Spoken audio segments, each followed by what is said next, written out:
अस्सलाम वालेकुम friend, welcome back to my YouTube channel. तो एक दोस्त ने कमेंट किया कि हमारे पास जो हमारे ब्रीथिंग अपरेटस होता है, ईबीडी होता है, इसका एक ब्रीथिंग कैलकुलेशन फार्मूला है, कितने टाइम के लिए हम इसमें सांस ले सकते हैं। फार्मूला क्या है कि जितना लीटर का आपका सिलेंडर होगा, जितनी कैपेसिटी होगी, उसको मल्टीप्लाई करना होगा प्रेशर से।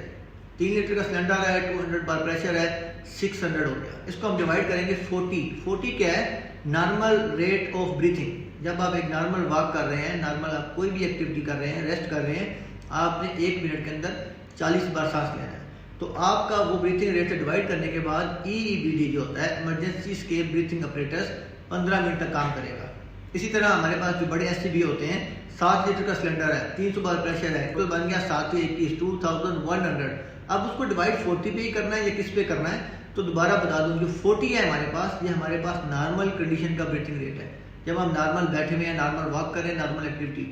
ईबीडी पहन के हम लोग क्या कर रहे होंगे, फिजिकल काम कर रहे होंगे, हम लोग डाइविंग कर रहे होंगे, हम लोग रेड जोन में काम कर रहे हैं, कन्फाइंड स्पेस में काम कर रहे हैं, तो हमारा ब्रीथिंग रेट नॉर्मल से थोड़ा ज़्यादा होगा।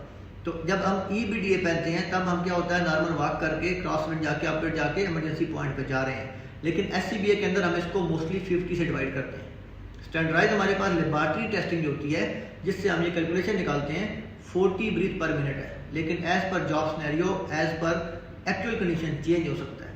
साइड बेस एक्टिविटी के लिए 50 पे डिवाइड करते हैं, अदरवाइज 65 पे भी डिवाइड किया जाता है, जिस पे ज़्यादा मैनुअल काम है, जिस पे आपने स्ट्रेचिंग करनी है, स्पीडिंग करनी है, आपने कुछ चीज़ ओपन करनी है, या आपने हाइट पे काम करना, चढ़ के जाएंगे, आपका ब्रीथिंग रेट ज़्यादा हो जाएगा।